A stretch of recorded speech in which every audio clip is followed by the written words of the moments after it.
Question number 9 है the angle of elevation of the top of a building from the foot of the tower is 30 degree and the angle of elevation of the top of the tower from the foot of the building is 60 degree if the tower is 50 metre high find the height of the building.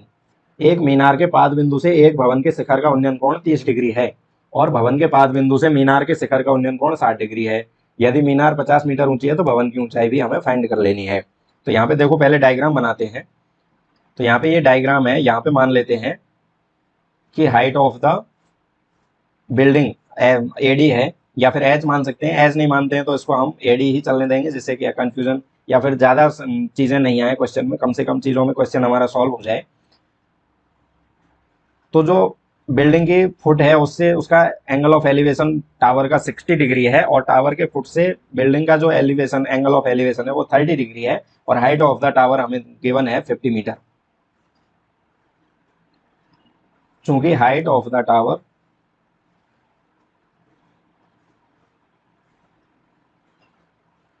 B C equal to 50 metre है and height of the building equal to है AD. ठीक है, ये BC है और ये हो गई हमारे पास एडी। अब हमें देखो यहाँ पे दो ट्राइंगल बन रहे हैं, दोनों राइट एंगल ट्राइंगल हैं, तो यहाँ पे हमें दोनों का यूज करना है। अगर दो ट्राइंगल हैं तो दोनों का यूज करना है। मैक्सिमम क्वेश्चन में हम दोनों का यूज कर रहे हैं और हमें क्या करना है, इसका परपेंडिकुलर ये हो जाएगा ए बी डी का। ए डी परपेंडिकुलर है और ए बी बेस है, दोनों में बेस इक्वल है ए बी। और जो ए बी सी है उसका बेस ए बी है एंड परपेंडिकुलर है बी सी। तो हमें परपेंडिकुलर और बेस का फॉर्मूला यूज करना है। तो परपेंडिकुलर एंड बेस का फॉर्मूला आपको पता होना चाहिए। पंडित बद्री प्रसाद हर बोले तो परपेंडिकुलर और बेस का फॉर्मूला यहाँ पे आ जाएगा 10 का। तो अब हम देखते हैं in right triangle ABC, ABC की बात कर लेते हैं। तो एबीसी के लिए देखो ये इसका बेस है, ये परपेंडिकुलर है, परपेंडिकुलर और बेस के लिए हम 10 का फॉर्मूला यूज करेंगे। तो 10 एंगल हमारे पास है 60 डिग्री। तो 10 60 इक्वल टू परपेंडिकुलर है बीसी अपॉन बेस है यहाँ पे ए बी। तो 10 60 की वैल्यू है √3 इक्वल टू बीसी की वैल्यू हमें गिवन है 50 अपॉन ए बी हमें फाइंड करना है। तो ए बी को हम इधर ले जाते हैं